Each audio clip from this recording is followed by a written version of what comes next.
Okay, so muli, tayo ngayon ay nasa patuloy na pag-aaral natin ng about the covenant of God. Very important for us as Christians na maalala natin yung covenant ng Panginoon. Kasi dito nag-start ang lahat. Kung bakit man tayo ay inadapt ng Diyos as children, kung bakit man tayo ay merong inaasahan sa Panginoon, kung bakit tayo binabautismuhan, kung bakit tayo naglo-Lord's Supper, bakit tayo may kaugnayan sa Diyos, itong lahat ng katotohanan ito ay nakapaloob sa covenant. Si God, wala siyang business sa mga tao na outside the covenant. Ang lahat ng blessings na ipinangako niya ay available lamang sa covenant ngayon. And that is very important aspect ng ating pananampalataya. Kaya, mahalaga yung ating pag-uusapan ngayon, ang baptism. Kasi ito, lahat tayo, bago tayo ay naipasok sa kaharian ng Panginoon, lahat tayo ay nag-undergo sa baptism. At ito po ay hindi mo po pwedeng ignore, sapagkat ito ay relevant sa ating kaugnayan sa Panginoon. Okay, so sabi nga ng Ephesians chapter 4, verses 4 to 6, there is one body and one spirit. Just as you were called to one hope that belongs to your call, one Lord, one faith, one baptism, one God, and Father of all, who is over all and through all and in all. So mga kapatid, there is only one church. Bagamat napakarami mga churches dito, iba't iba yung mga pangalan, label lang po yun. But there is only one church na nag-govern sa ating lahat. As long as we believe in the triune God, we believe in God the Father, God the Son, and God the Holy Spirit. There is only one church. And one Spirit that is working in our midst. Okay? And we are all united through one hope. Iisa lang po ang pag-asa nating lahat. Hindi dahil kami ay mga tagapagturo, hindi dahil kami matatagal na, ay mas marami kaming pag-asa sa Panginoon. No. Pare-parehas lang po yung aasahan nating lahat sa Panginoon. We have only one hope. And that is the glory that is promised according to His gospel. And we are worshiping only one Lord and one God. Amen. There's only one God na wino-worship natin. And one faith. At ang God na yan, hindi po Allah ang pangalan niya. Hindi po Buddha. Ang pangalan niya na revealed sa may Bible is Yahweh. Or Lord. Ang tao sa English translation is Lord. And that is Yahweh. Revealed, the name revealed by God sa kanyang covenant. Amen? So that is the God of the Bible. We worship the God who reveals Himself in the Bible. So any other God na sinasabi nila, pinoposter ng mga tao, na hindi naman yung God ng Bible, ay we do not worship that. For example, yung version ng isang ng grupo na tawag na Mormon, yung kanilang Yahweh o yung kanilang Elohim, maraming anak. Isa sa mga anak niya si Jesus Christ, kapatid niya si Satanas, at marami pang iba mga celestial being. That's not the God of the Bible. That God is fabricated by the imaginations of man. And we do not worship that kind of God. Amen? There's only one God, and that God is the God of the Bible. His name is not Allah. Remember that. And there's only one faith that saves us all. And all of us are called into one baptism. Amen. All of us is called into one baptism. Iisa lang talaga ang baptism, kaya lang, despite ng iisa lang, sabi ng Bible, despite yung katotohanan na there is only one baptism that is acceptable to God, and yet, this baptism is full of controversy among Christians. At pag-uusapan natin yung controversy about baptism. Okay? So ngayon, ito po yung mga controversy on the subject of baptism. Una, sa administration ng baptism, who is allowed, authorized, or permitted to conduct baptism? Of course, pastor. Karamihan sa inyo ay nabautismo sa pamamagitan ko. But elders of the church are also allowed. And also missionaries na nagpupunta sa iba't ibang mga remote areas. And all people na alam niyang meron siyang calling sa Panginoon. Kasi ang mag-enable din sa'yo to baptize people is the Holy Spirit. Amen? Naalala ko kasi noon, nung ako po yung nagtatrabaho pa sa Philacor, that was I think mga 1991. Ako ay ordinaryong Kristiyano lang. Meron akong passion sa Panginoon, sa Kanyang Word.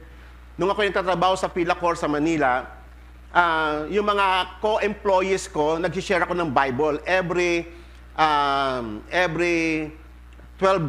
o'clock after ng lunch namin, mag-gather na kami sa isang room, mag-Bible study na kami doon. And then finally, yung mga binibis ko na mga co-employee ay nag-decide ng pabaptize. 7 sila. So ngayon, hindi lamang sila yung pabaptize, kasama yung family nila. Hindi pa ako pastor noon. Pero nabaptize ko sila. So, I was then questioned by one of the Baptists, no? Isang Baptist na Christian, na i-question niya ako, bakit ka nagbabaptize, hindi ka naman pastor? Kasi sigad na naging power sa akin to do that eh. I feel na may calling ako kasi nagampanan ko yung isang crucial na napaliwanag ko ano yung importance ng baptism, then yung mga tao nag-decide. Sigad na rin nag-orchestrate ang lahat ng yon. So, isa yan sa mga controversy, surrounding baptism. Another thing is the formula of baptism. Ano ba ang tayo usually we baptize people in the name of the Father and of the Son and of the Holy Spirit. Kasi Trinitarian tayo. We baptize people. Most of you were baptized in that name. In the name of our God. But that God is 3 persons. One God and 3 distinct persons. God the Father, God the Son, and God the Holy Spirit. But there are some certain passages in the Bible. For example, in Acts chapter 2, nung sinabi ni Peter, nung nanawagin siya sa mga Israelita, repent and be baptized in the name of Jesus. So ginamit yun ng ibang mga grupo na, pwede pala mag-baptize in Jesus' name lang. So wala tayong problema doon. Sometimes ginagawa ko rin yun eh. Ang problem lang kasi, kaya meron tayong hesitation pagdating sa may part na yan, kasi meron yung mga grupo ng oneness. At meron din mga grupo na Jesus only. Remember, we are Trinitarian. We baptize people in the name of God the Father, God the Son, and God the Holy Spirit. And that was the commission commanded doon sa may Matthew chapter 28. Sa akin, I prefer to baptize in the name of the Father, the Son, and the Holy Spirit. But if I use the name in Jesus' name, it is understandable na sa pangalang Jesus, capsulated na yung Trinity God. Kung ako'y magbabaptize kasi I believe in Trinity God. Pero kung ako ay non-Trinitarian at ginamit ko yung ganon, we contest. Okay? Another controversy is the mode of baptism. At dito, medyo na-divide dito ang mga churches. Meron yung sprinkling. Actually, yung ginagawa natin sa may baby, sa infant baptism, that is sprinkling. Okay? Sa ibang mga Christian, that is controversy. Kasi, etong iba nating mga kapatid, pag sinabing anything Roman Catholic, para bang tabu sa kanila yon. So lahat ba ng similar na practices sa Roman Catholic is mali? No, I don't think so. Kaya nga yung ibang mga churches dito, napapansin nyo, They do not recite the Apostles' Creed. Kasi they are thinking that the Apostles' Creed is Roman Catholic. Samantalang, kung alam nyo po ang history ng Apostles' Creed, hindi lang po Roman Catholic ang nag-declare niyan. Lahat ng Christian during the 4th century formulated diyan kasi sa dami ng heresy that time. Okay? Actually, ang practice ng unang mga panahon ng mga early Christian is hindi immersion, kasi yung ginagawa sa atin immersion. Tayo kasi, pag ako nagbabaptize, I baptize you, kayong mga adult, immersion. Dipping, nilulubog kayo sa tubig. Wala tayong problema doon. Wala rin silang problema roon. Kasi sila nainiwala sa immersion. Pero tayo, we also believe sa mga bata, kasi tinitignan natin ang tubig as symbol lang. Symbol that points to reality. It is not the reality itself. Kasi ang symbol talaga ng tubig is washing. The washing of regeneration. That's the main point of the symbol. It is not the reality, but it points to reality. And we are serious about the symbols. Kasi yan ay symbol. That is a sign of the covenant. And that is very important for all of us. Amen. Sprinkling, practice siya nung early Christian. Mamaya may makikita kayo mga pictures. And then, yung pouring or yung tinatawag na aspersion, yung binubuhos. Sa ulo nakatayo yung ibabaptize, then pinubuhos yung tubig sa ulo, aspersion. And then yung dipping or yung immersion, yung nilulubog sa tubig. Lahat kayo siguro nabaptize kayo doon except si Annalyn. Ay, na si Annalyn, nabaptize yan. Kasi favorite ko si Annalyn talaga. Wala pa noon hanggang ngayon. Favorite ko yan eh. Okay, so, ngayon mga kapatid, tignan nyo po. Tignan nyo po. Ito po yung mga pictures. Tignan ninyo yung, ito mga pictures na to, hango ito sa mga, matatagal na paintings na ito eh. Matatagal na paintings na to, at makikita ninyo doon yung kanilang portrayal kung paano yung baptism na kinakandak ng mga panahon nila. Aspersion. Amen. Aspersion. Tingnan niyo ito. Ito mga lumang picture na to. Ito mga medieval ages pa ito. Aspersion. Kumukuha ng tubig, nakatayo lang yung hanggang dito lang yung ankle deep lang yung water, and then yung tubig binubuhos. Kung hindi yan practice during those times, ay hindi nila ipoportray yan.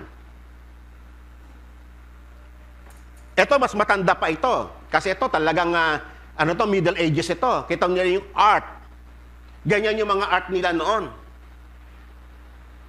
Aspersion. Ngayon, pupunta tayo sa immersion. Kailan nag-start yung immersion? Ang immersion ay nangyari because of the, alam mo yung nililiteral kasi nila yung symbol. Naalala ko nung bago pa lang kaming nagbabaptize, kasi may nag-argue na dapat ang baptism will be conducted on river, not on stagnant water. Kasi ang river is flowing. Kasi alam nila yung significance ng baptism is cleansing. Pero kapatid, symbol lang po yun. Yung tubig talaga, it cannot cleanse your sin. Ang malilinisan lang ng tubig talaga yung libag mo lang. Pero yung kasalanan mo, hindi talaga niya kayang linisin yon. Symbol lang kasi yun eh. So yung ibang kapatid natin, they took it so literally to the point na kinakailangan daw flowing water so that yung kasalanan ay ma-wash away. Kapatid, hindi po ganun yun. Kaya nga I always give emphasis to symbol. Symbol itself is not a reality, but it points to reality. For example, we partook the Lord's Supper, the bread and the wine. Sa Roman Catholic kasi niliteral nila yan. Pag itinaas na ng pare during the ceremony, yung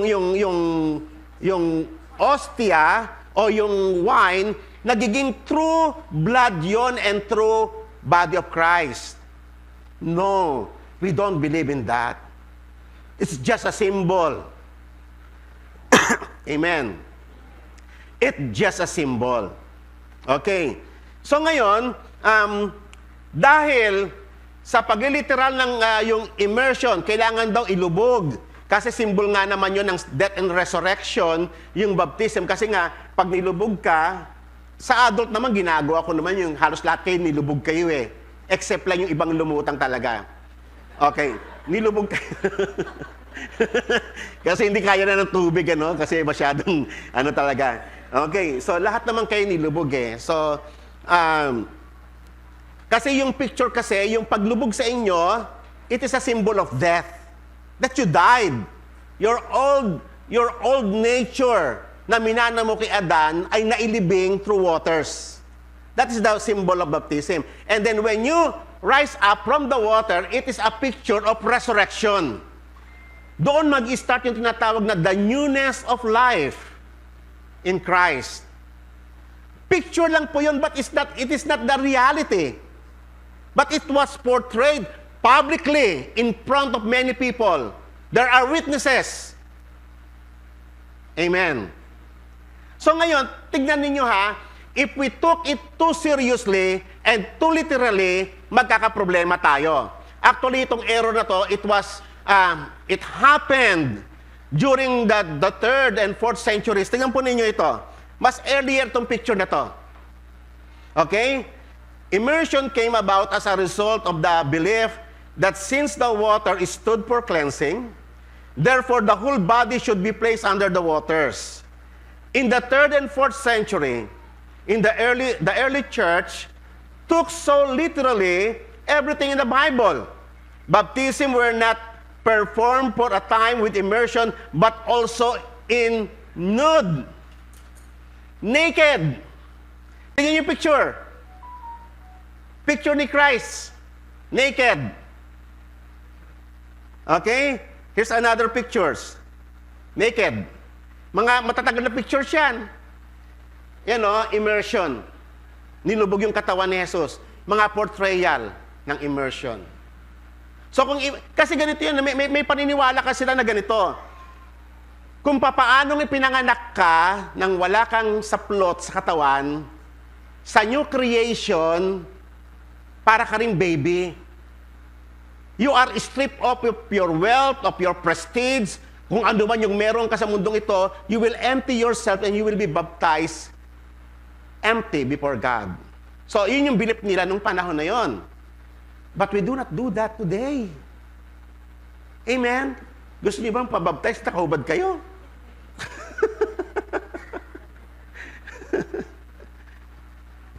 So, nakita nyo, no? That's the problem if we took everything so literally. Diyan nagkaroon ng mga differences sa mga churches because of that. Okay? So ngayon, sa atin, sapat na yung symbol. It serves. Importante yung symbols. Lahat naman, kapatid, lahat sila, they took faith seriously. And they took baptism also seriously. At bawat isang grupo, they want it to do it right. At ganoon din naman tayo eh. Gusto nating itama. Sino bang gusto ng mali? Wala. Kaya nga tayo, kung lahat ng ginagawa natin sa may church, the way we conduct yung mga rites ay talagang pinag-isipan namin yan doctrinally. Kasi nung last time, nung meron tayong infant baptism doon po sa may Kawayan, apo ni Sister Nancy, one of the member of the born again dito, somewhere there, di ko nababanggitin, ay nag-comment. Kinoment yung isang kapatid natin. Doon sa CR siya, ganyan kayo mag-baptize? Ganun, talaga siguro. Talagang siya eh. Talagang gulat na gulat siya. And that is because of the ignorance.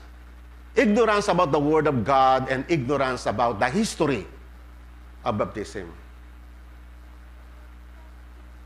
Amen?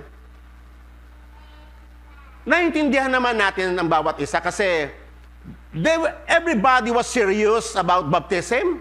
Everybody was serious about faith. And all of us want to do it right. Lahat tayo eh. Amen? Pero tayo, pinag-aralan po namin yan. We are very careful about the administration ng baptism. Amen?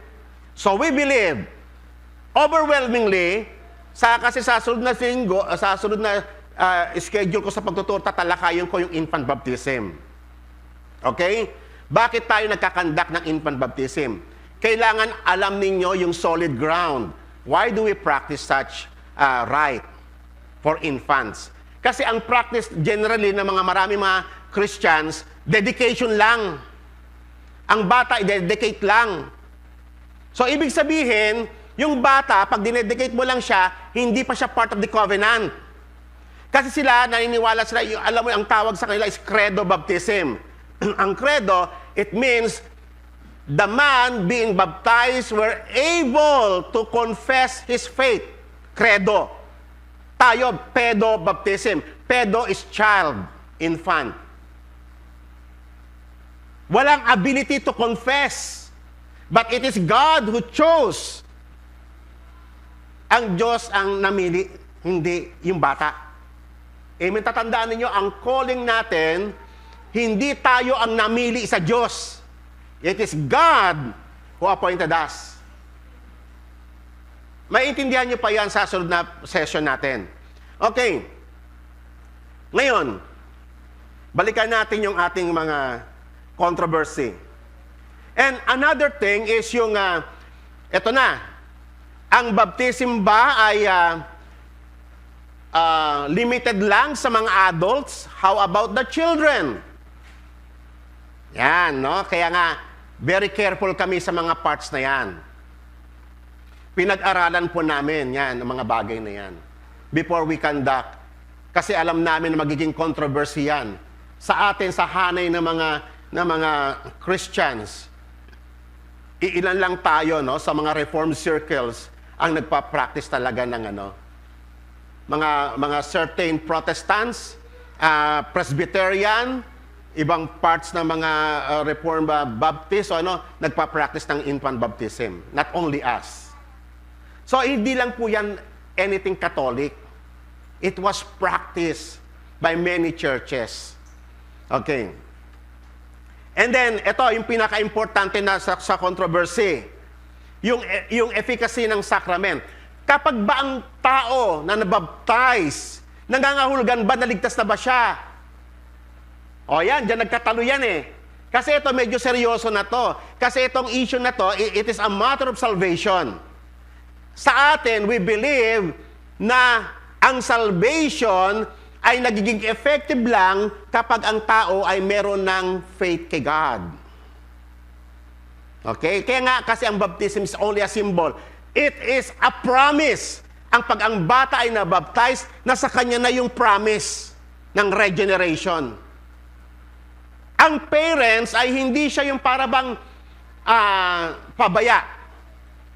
Hindi, ang baptism, it involves responsibility. Matapos na mabaptize ang inyong mga anak sa Panginoon, ang responsibility ng parents ay palalakihin niya yung bata ng may takot sa Panginoon. Susubaybayan niya ang bata. Tuturuan niya ang bata na lumakad sa daan ng Panginoon.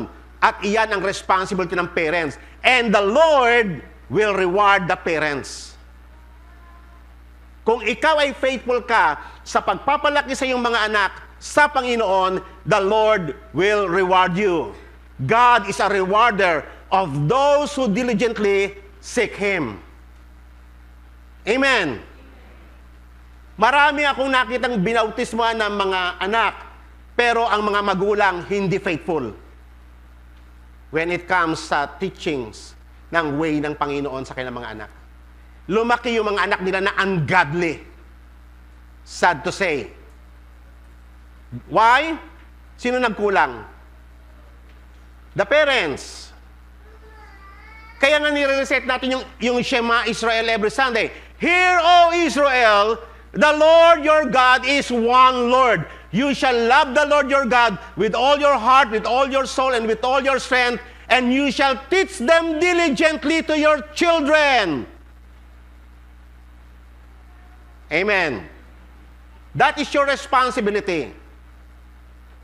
Kasi kayo ang kasama ng inyong anak 24 hours a day sa loob ng bahay. Amen. Kaya wag ninyong ipapasa ang inyong responsibility kay pastor. Wag ninyong ipapasa ang inyong responsibility sa mga teachers. Wag niyo ipapasa ang inyong responsibility sa katulong. Yan ang karaniwang problema sa mga nanay. Kung bakit ang mga anak nila lumalaking ungodly. They are not faithful to the covenant of God. Pinabayaan nila yung anak nila na lumaki kung ano yung kulto, evil culture sa paligid. Hinayaan nilang lumaki sa ganong environment. Amen.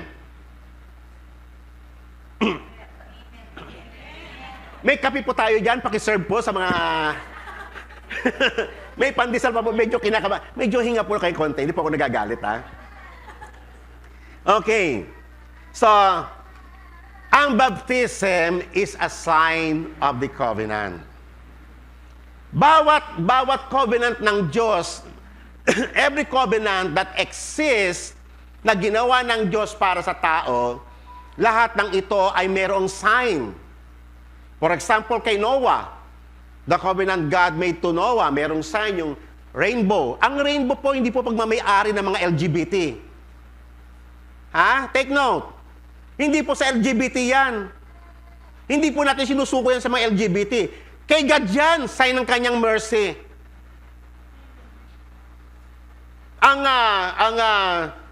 Kay Abraham, merong sign. And that was circumcision, yung binasa natin ngayon sa Genesis 17.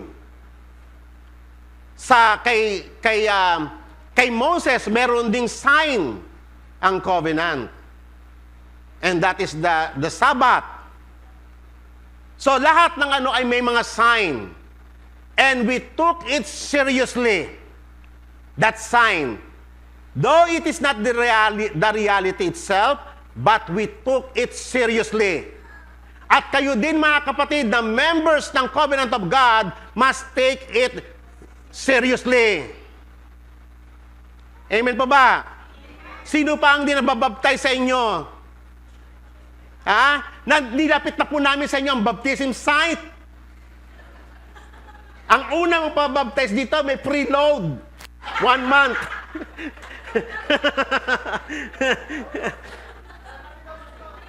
Yung iba kasi binabaliwala na yung baptism eh. Basta akala lang nila, dadalo lang sila, okay na sila. Wrong!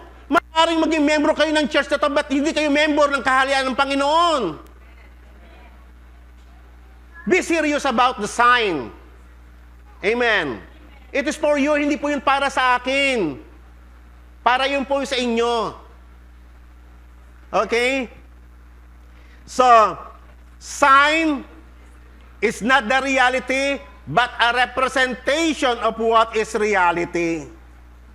Okay. So ngayon mga kapatid, for example, nung time ni Abraham, before na na-establish ang nation Israel, wala pa ang nation Israel, na-institute na ni God yung sign ng kanyang covenant.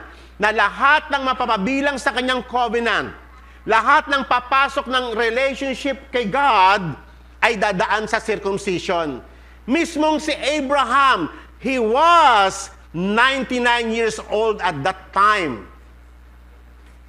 Na-circumcise siya at that age. 99 years old. At lahat ng anak niya, 8-day-old. 8-day-old. Take note. Ay sinircumcise para sila ay mapabilang sa covenant ng Diyos. Doon sa covenant ng Diyos, doon lang nangako ang Diyos that I will be your God and you will be my people. Amen. Tatandaan ninyo, every time you encounter that phrase, that is a covenantal words, a covenantal promise. Amen. So ngayon, kinocommand ng Diyos na lahat ng membro ng kanyang covenant ay maging faithful in regards sa symbol. Kaya nga ang sabi rito, this is my covenant. My covenant. It is not your covenant. It is God's covenant. Tayo ay recipient lang ng covenant.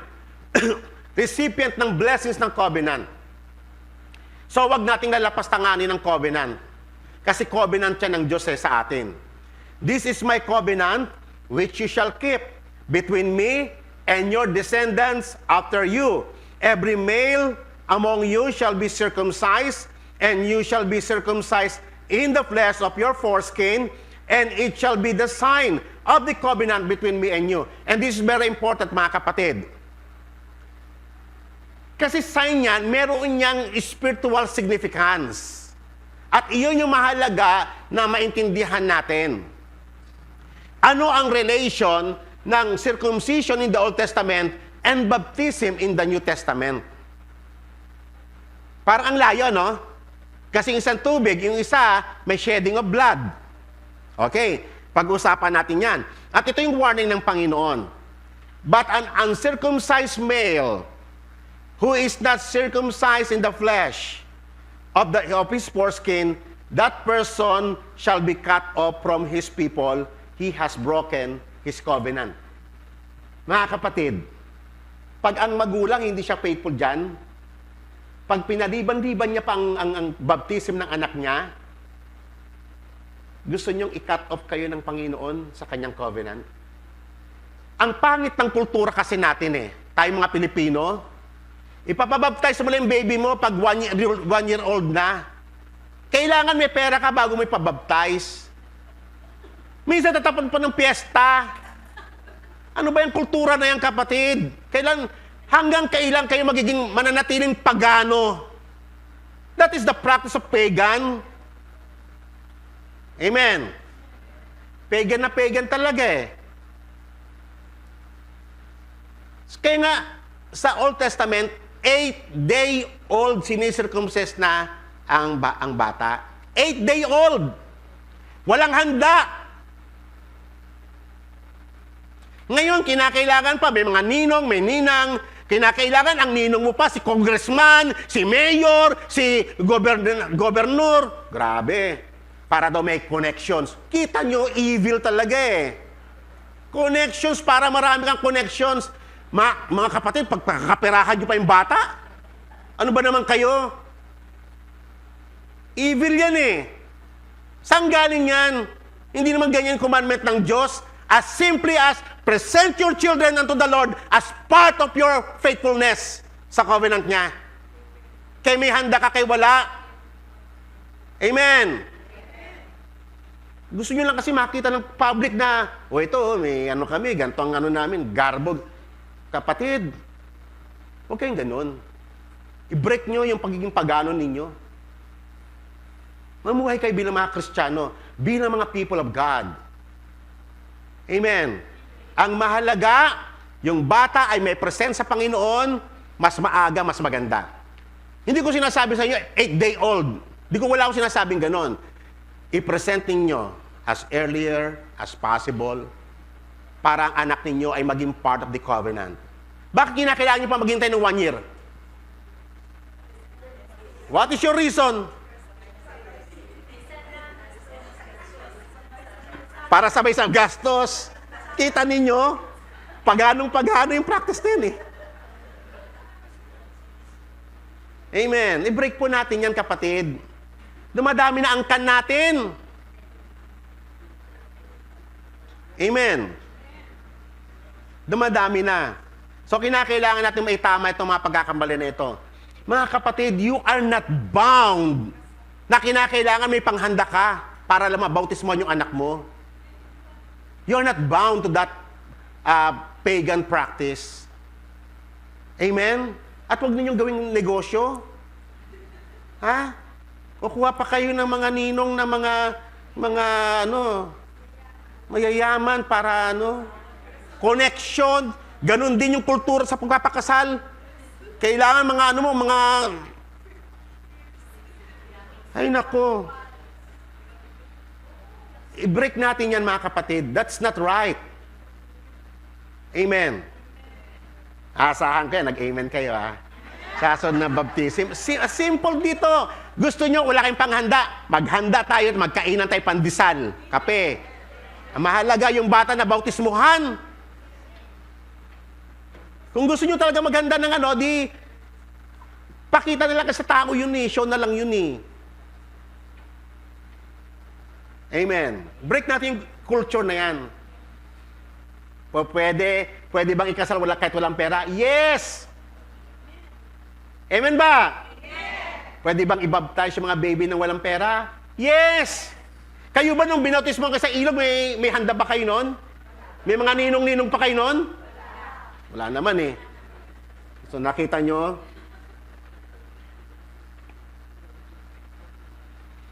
Yung kayo na nalagpasan ko yung sa aspersion. Minsan alam nyo ba, nag-apply ako ng aspersion.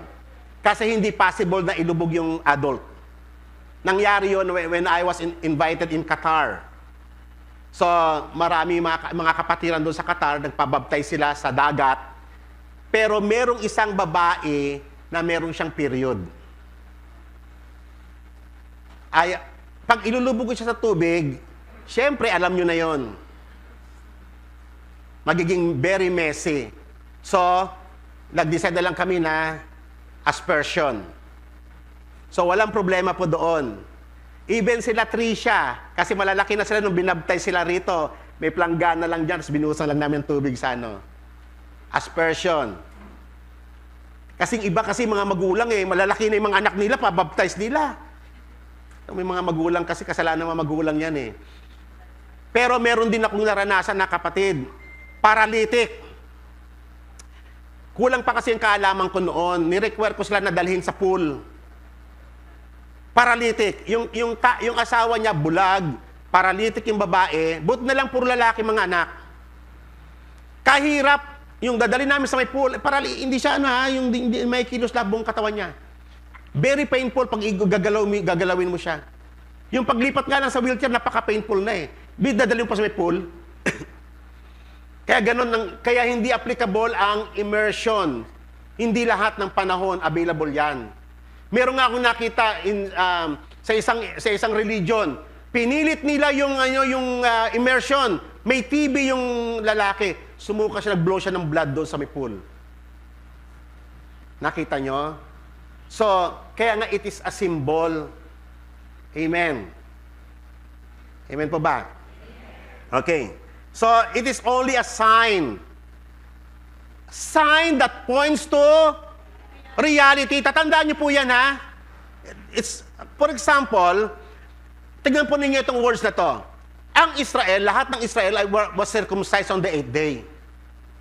It is God's mark na sila ay kabilang sa covenant ng Panginoon. Ngayon, ang sabi ng Panginoon, circumcise yourselves to the Lord and remove the foreskin of your heart. So, ibang klaseng circumcision ito. Silang lahat ay circumcised in the flesh, pero uncircumcised in the heart. So, ang target ng Panginoon sa Israel ay yung symbol must be a reality. Ang pinakamahalaga kay God ay yung circumcision sa puso through faith. Okay? So, O men of Judah and inhabitants of Jerusalem, or else my wrath will go forth like fire and burn with none to quench it because of the evil of your deeds. Okay? And then, eto na. Sino ang magsisircumcise nun? Who is able to circumcise man in the heart? O sinabi rin dito yon sa Deuteronomy. Moreover, the Lord God, your God will circumcise your heart. Okay. So kasi hindi kaya ng tao na baguhin niya ang kanyang sarili. It is only through the power of the Holy Spirit. Okay? Nasusundan niyo ako. So the Lord your God will circumcise your heart and the heart of your descendants, to love the Lord your God with all your heart and with all your soul so that you may live. Di ba nire-recite natin sa Shema? You shall love the Lord your God. Sa tingin nyo ba kaya nyong ibigin ng Diyos ng buong puso, buong kaloob, kung wala ang Holy Spirit? Ayan. Magagawa lang natin yan kung ang puso natin na circumcise. Kasi ang Holy Spirit ang tutulong sa atin. Amen po ba? Okay. Now, so, ano ang ibig sabihin ng circumcision rite? It is a symbolic cutting of the organ. Tingnan nyo of all places, ang dami-daming body parts, why doon sa genital ng lalaki? Why? What's the symbol? Ano ang nais ng Diyos na may pa-realize sa atin? Kasi yung ating genital ay ating generation. Di ba? Diyan lalabas ang iyong generation. Ang problema sa ating generation ay sinful. Pag nagkaanak ka, sinful din. Nasa kanya yung sinful nature. Magkaapo ka, sinful nature. Unbreakable cycle of sinful nature. So, ang circumcision, it is a symbol of cutting, just part lang, cutting, para lamang it symbolizes ng castration. Sufficient na yon para ipakita na kinat ng Diyos yung ipinagmamalaki ng tao na generation niya, na wala siyang hope sa kanyang generation kung hindi sa regeneration. Amen? Ang hope natin, kaya nga tayo, we are born from above. We are born again. We are regenerated by the Holy Spirit. Naputol yung ating kaugnayan kay Adan. Itong sinful flesh natin ay may kaugnayan kay Adan. Pinutol ito ng Panginoon. Okay? Mamaya mas maintindihan niyo pa yung mas malalim. Paano nangyari yon? So, we were cut. We were all circumcised. Male and female in Christ, we were all circumcised by the cutting of Christ. Si Christ ang tinuli para sa atin. Okay? Kaya nga kung titignan ninyo ano ang symbol ng circumcision, may namatay, may nabuhay. Yung kinat na portion, namatay yon. Yun yung sinful nature natin. At yung dumaloy na yung generation, yung makalangit na. Okay? Hindi na yung makalupa. So nakita nyo, yun yung picture ng circumcision. There is death, there is a picture also of resurrection. Tingnan ninyo yung fulfillment nito kay Christ. We are all circumcised in Christ. Listen. In Him also, you were circumcised. Kay Kristo, kayong lahat ay tinuli. With a circumcision not made without hands. Hindi tao ang nag-perform. Amen? By putting off the body of flesh, by the circumcision of Christ. And then, kinonect ng Panginoon yung idea ng circumcision sa baptism. Tingnan ninyo kung gaano siya karelated itong dalawa. Having been buried with Him in baptism. So, sabay baptism, may namatay din. Sino yung namatay? Yung lumang pagkatao. Amen? You were buried with Him in baptism, in which you were also raised with Him through faith in the powerful working of God who raised Him from the dead. The same yung idea ng circumcision and baptism. Both, nandoon yung idea ng death and resurrection. Amen po ba? Naalala ninyo ng Noah's flood? Di ba? Ano yung nag-destroy sa buong mundo? Water.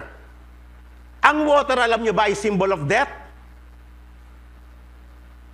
Amen.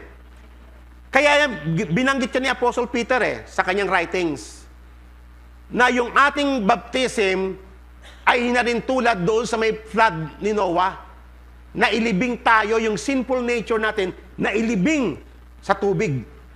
Pero pag ahon tayo, God allowed us to arise from the dead. Kaya nga tayo, alam nyo kapatid, no? We take it seriously, the symbol. Kasi it is a symbol of death and resurrection. Ang buhay na meron tayo ngayon sa Panginoon is resurrected life. Amen. We have been resurrected through Christ because of our union with Christ. Congratulations. But parang malungkot kayo. Kino-congratulate ko kayo, malungkot pa rin kayo. Amen. Etong buhay na ito is a resurrected life. Yun yung sinasabi sa Romans so that they may walk in the newness of life. Kasi hindi yan mangyayari hanggat hindi ka namamatay sa iyong sinful nature. And it can only be done through the power of the Holy Spirit. Nag-resurrect tayo. Kaya nga tayo, mga kapatid, tayong mga nabaptize kay Christ, nangyari na yung, sa may Revelation kasi pinakita yung dalawang resurrection eh. Ang first resurrection, ito yon, yung ating spiritual resurrection. The second resurrection is bodily. Amen? Na kung saan, mamamatay tayo, eventually lahat ay mamamatay. Kasi nandito pa tayo sa katawan ni Adan. Mamamatay tayong lahat. Pero, nandoon na tayo sa hope ng resurrection. Mabubuhay tayong muli. Etong katawan na ito na panglupa, ay papalitan na ng katawang panglangit. And that is the promise of the covenant. Pagdating ni Christ, pagtunog ng trompeta ng mga arkanghel, babangon ang lahat ng namatay sa Panginoon, ang kanyang katawan na hindi na ito makalangit na. Kung tatanungin niyo kung anong klaseng katawan yun, I do not know. Kasi wala pa ako doon. Except kung mauna ako sa inyo. Kikwento ko. Kaso sabay-sabay tayo, kapatid eh. There's only one hope. Okay? And you, who were dead in your trespasses and uncircumcision of your flesh, God made alive together with Him, having forgiven all your trespasses by canceling the record of debt that stood against us with its legal demands. This is He set aside, nailing it on the cross. Amen. Amen po ba?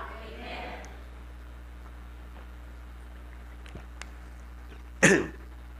Sa verse na ito, ay nakapsulize yung dalawang idea.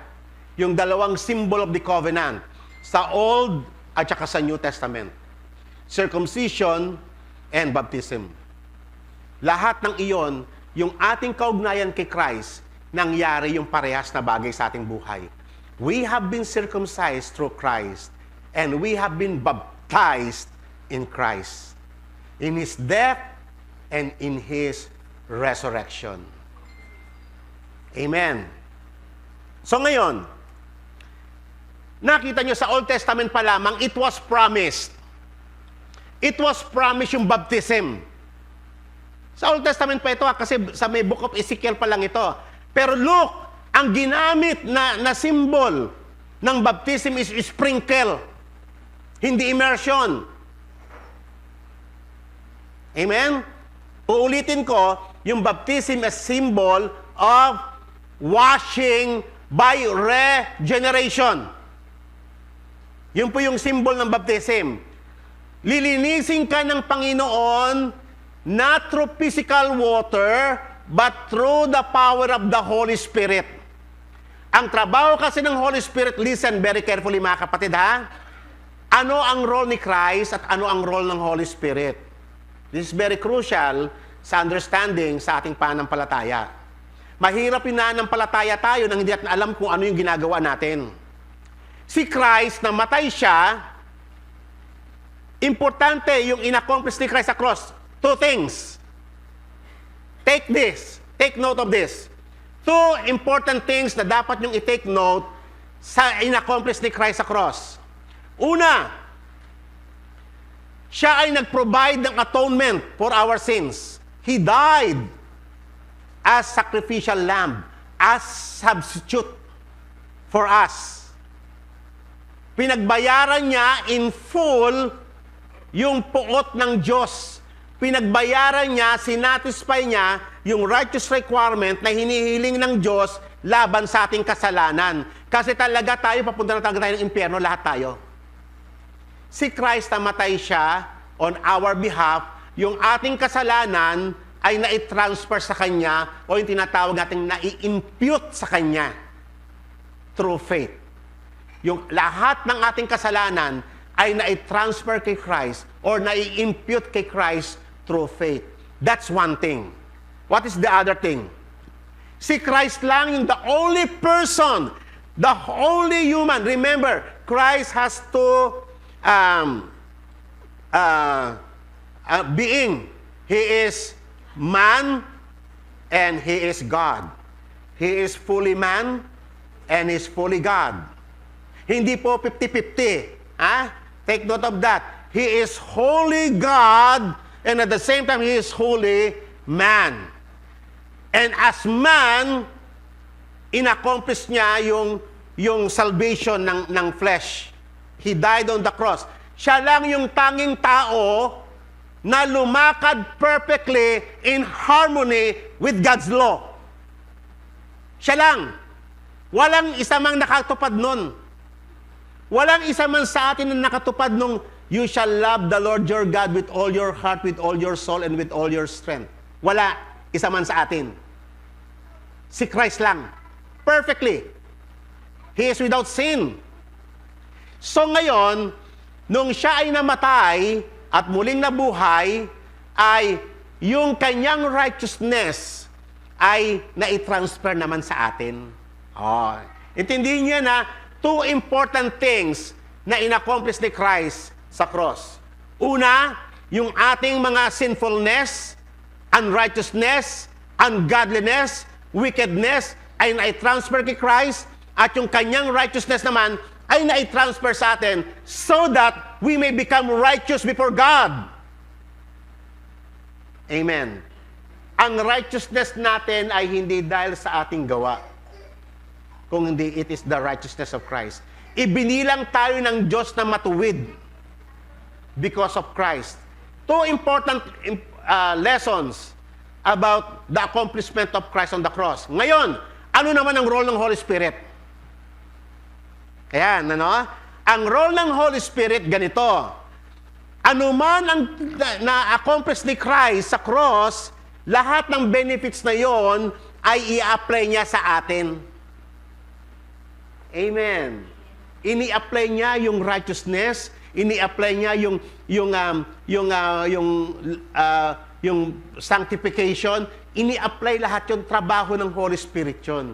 Siya yung nagre-renew sa atin araw-araw upang maitama yung ating isip, may align sa kalooban ng Panginoon. Kaya nga ang tawag sa sanctifier. Amen? Ako bilang isang pastor, ibabautismohan ko kayo sa tubig lang, sa physical na water, but it is the Holy Spirit who will effect that into your lives. Importante yung symbol. At ang trabaho ng Holy Spirit, gawin yung reality sa inyong buhay. Amen po ba? Kaya huwag niyong babaliwalain yung baptism. Sino po sa inyo ang hindi pa nababautismo sa tubig?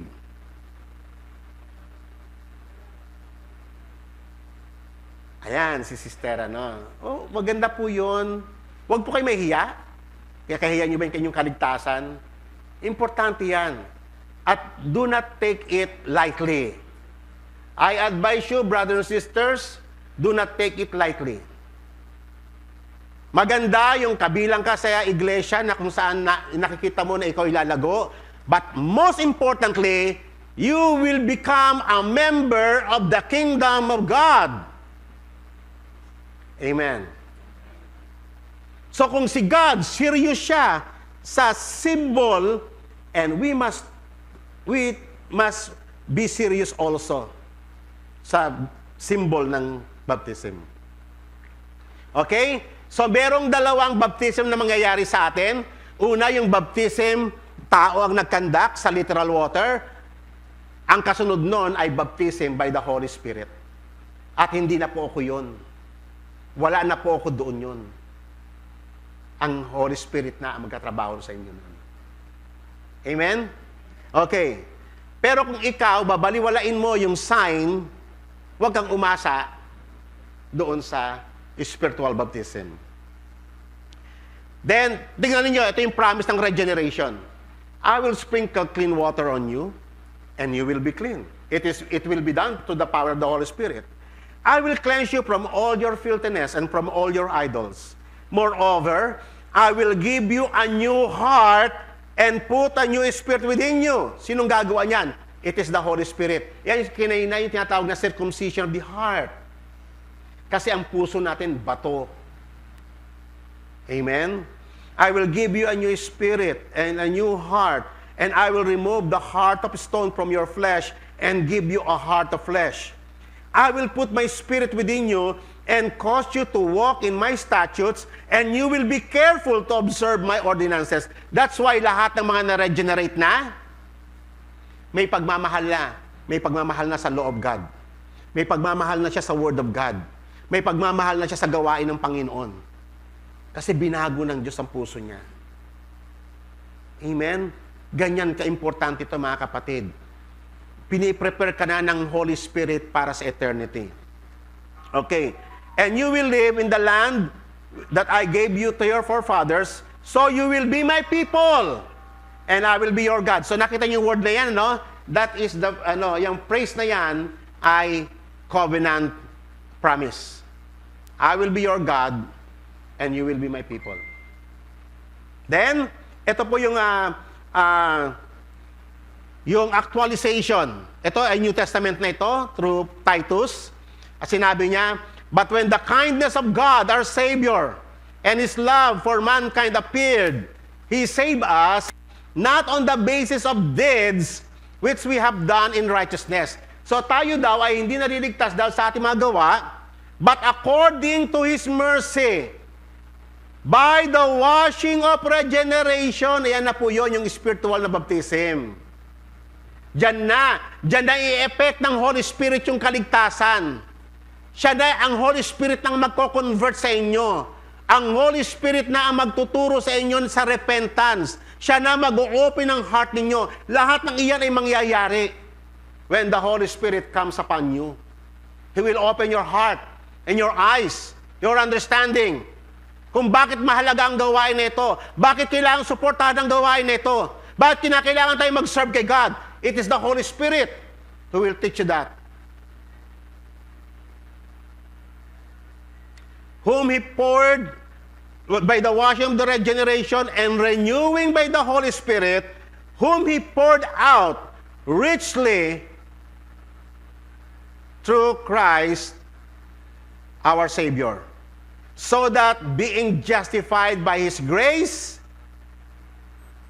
we would be heirs according to the hope of eternal life. Amen po ba, mga kapatid? Amen. So dito tayo magwawakas, tayo pong lahat ay tumayo, and then sabay-sabay po nating basahin ang talatang ito. Ready? Or do you not know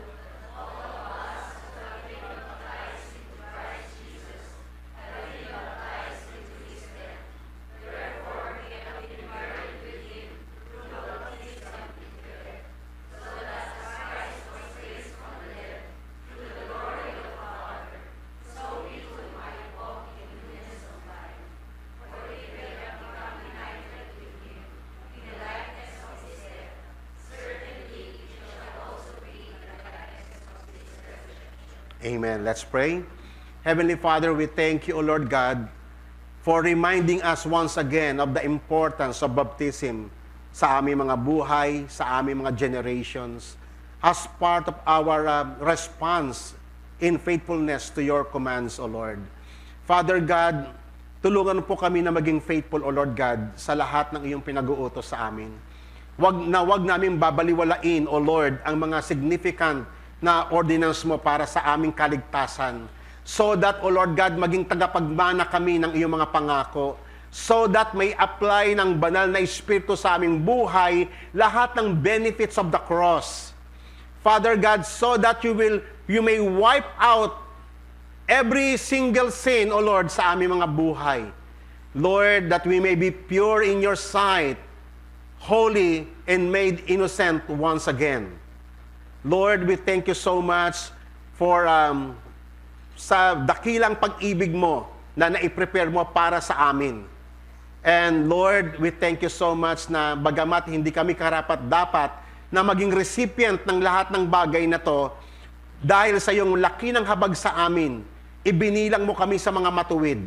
Bagamat alam namin sa aming mga sarili na kaming lahat ay makasalanan. Lord, we thank you and we glorify your name for all your loving kindness, your faithfulness, and your compassion and mercy toward us.